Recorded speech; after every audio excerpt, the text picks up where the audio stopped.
பிதா குமாரன் பரிசுத்தாவின் நாமத்தினாலே ஆமென். வானம் தூய ஆவியே, பிரசன்னத்தை வாஞ்சித்தீரோ, வல்லமையால் என்னை நிறைத்து நீ ஆளுகை செய்யும்.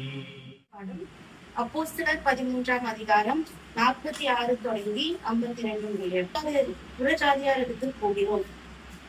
நீர் பூமியின் கடைசி பரியமும் ரட்சிப்பாய் இருக்கும்படி ஜாதிகளுக்கு ஒளியாக வைத்தேன் என்கிற வேத வாக்கியத்தின்படி கர்த்தர் எங்களுக்கு கட்டளையிட்டிருக்கிறபடியினால் சந்தோஷத்தோடு கர்த்தருடைய வசனத்தை மகிமைப்படுத்தினார்கள். நித்திய ஜீவனுக்கு நியமிக்கப்பட்டவர்கள் எவர்களோ அவர்கள் விசுவாசித்தார்கள். கர்த்தருடைய வசனம் அத்தேசம் எங்கும் பிரசித்தமாயிற்று. யூதர்கள் பக்தியும் கனமும் உள்ள ஸ்திரீகளையும் பட்டணத்து முதலாளிகளையும் எடுத்துவிட்டு பவுலையும் பர்னபாவையும் துன்பப்படுத்தும்படி செய்து தங்கள் எல்லைகளுக்கு புறம்பாக அவர்களை துரத்திவிட்டார்கள். இவர்கள் தங்கள் கால்களில் படிந்த தூசியை அவர்களுக்கு எதிராக உதறி போட்டு இக்கோனியா பட்டணத்திற்கு போனார்கள். சீஷர்கள் சந்தோஷத்தினாலும் பரிசுத்த ஆவியினாலும் நிரப்பப்பட்டார்கள்.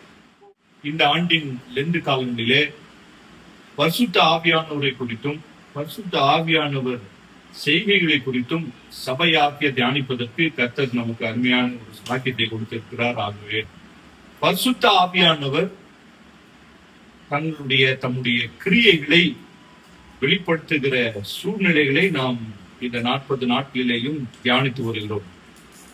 பரிசுத்த ஆவியானவர் வரும்பொழுது 52ஆம் வசனத்திலே நாம் வாசிக்கிறோம், சந்தோஷத்தினாலும் பரிசுத்த ஆவியினாலும் நிரப்பப்படுகிறார்கள். பரிசுத்த ஆவியானவர் எப்பொழுதும் தனியாக வருவதில்லை. The manifestation of the holy spirit, பரிசுத்த ஆவியானவர் வெவ்வேறு விதங்களிலே தன்னுடைய வெளிப்படுத்துதலை கொடுத்து வருகிறதை நாம் பார்த்து வருகிறோம். வாசிக்க கேட்ட இந்த பகுதியிலே அப்போஸ்தலன் ஆகிய பவுல்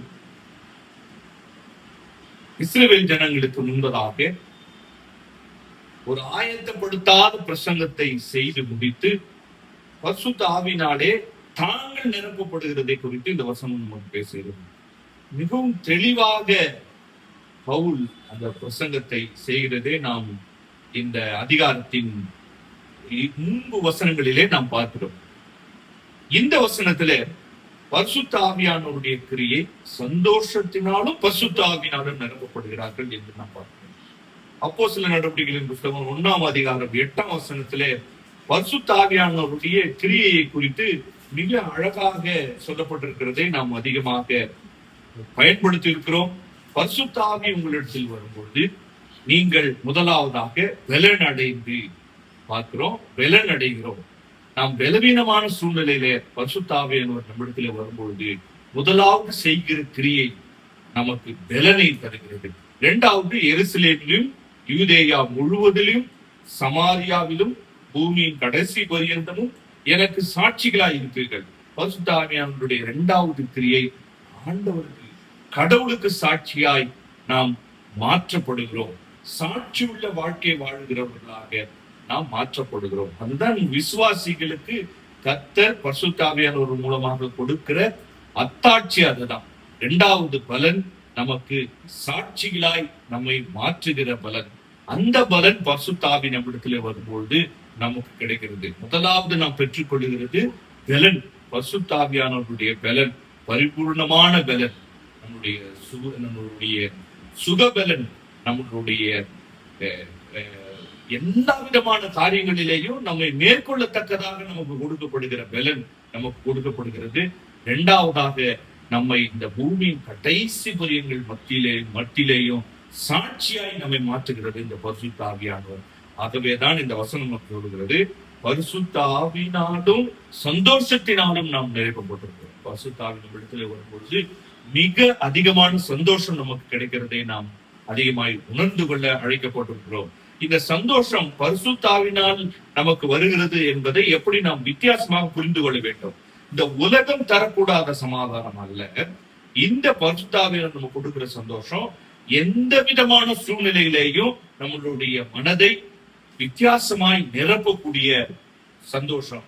அப்பேற்பட்ட மகிழ்ச்சி, மாறாத மகிழ்ச்சி, இந்த உலகத்தினால் எடுத்து போடக்கூடாத மகிழ்ச்சி, இந்த உலகத்தின் சூழ்நிலைகள், நம்முடைய வாழ்க்கையின் சூழ்நிலைகளை நம்மை எந்த விதத்திலேயும் நம்முடைய சந்தோஷத்தை பறித்துக் கொள்ள முடியாத ஒரு மகிழ்ச்சியை பரிசுத்த ஆவியானவர் நமக்கு கொடுக்கிறவராக இருக்கிறார். அப்பேற்பட்ட ஒரு பரிசுத்த ஆவியானவருடைய மகிழ்ச்சியை நம் ஒவ்வொருவரும் நம்முடைய தனிப்பட்ட வாழ்க்கையிலையும், சபையாக நம்முடைய குடும்ப வாழ்க்கையிலையும் பெற்றுக்கொள்ள கர்த்தர் தாமே நமக்கு உதவி செய்வாராக. ஜெபம். மகா உன்னதங்களில் வாசமாய் இருக்கிற எங்கள் பரலோக பிதாவே, உம்மை நாங்கள் ஸ்தோத்திரிக்கிறோம். இந்த பரிசுத்தமான அரசு காலத்துல ஒரு நாளும் ஆண்டவரே, இந்த பாடுகள் மரணத்தின் வழியாக நீர் எங்களுக்கு பெற்றுக் கொடுத்த மீட்புக்காக உமக்கு ஸ்தோத்திரம். மீட்கப்பட்ட பிள்ளைகளாய், மீட்பின் பிள்ளைகளாய் தொடர்ந்து மக்கள் நாங்கள் வாழ வளர, நாங்கள் அனுதினம் தேற்றப்பட நீர் எங்களுக்கு கொடுத்திருக்கிற தூய ஆவியானவருக்காக உமக்கு ஸ்தோத்திரம். ஆண்டவரே, அந்த தூய ஆவியானவர் எங்களுடைய இருதயங்களிலே தங்கி, ஆண்டவரே, எங்கள் இருதயத்துக்கு சமாதானத்தையும், ஆண்டவரே, சத்தியத்துக்குள் நடத்துகிற ஆறுதலையும் வழிகளையும் தூய ஆவியானவர் எங்களுக்கு தரும்படியாய் நாங்கள் ஜெபிக்கிறோம். பரிசுத்த ஆவியானவர் எங்களோடு ஒவ்வொரு நாளும் இருந்து, ஆண்டவரே, நாங்கள் எந்த பாதையிலே போக வேண்டும், சத்தியத்தையும், ஆண்டவரே, சரியான பாதையும் தூய ஆவியானவருடைய ஆலோசனையின்படி நாங்கள் பெற்றுக்கொள்ள எங்களுக்கு நீங்க கிருபை தாங்க. இந்த தியான நேரத்திற்காக உமக்கு ஸ்தோத்திரம். உங்களுடைய வார்த்தைகளுக்காக உமக்கு ஸ்தோத்திரம். கேட்ட மக்களை ஆசீர்வதியும். தொடர்ந்து உங்களுடைய திருக்கரம் எங்கள் ஒவ்வொருத்தரோடு இருந்து தாங்கி வழி நடத்தும். ஆண்டவர் இயேசு கிறிஸ்துவின் மூலமாக ஜெபிக்கிறோம் நல்ல பிதாவே. சொல்லுவோம்.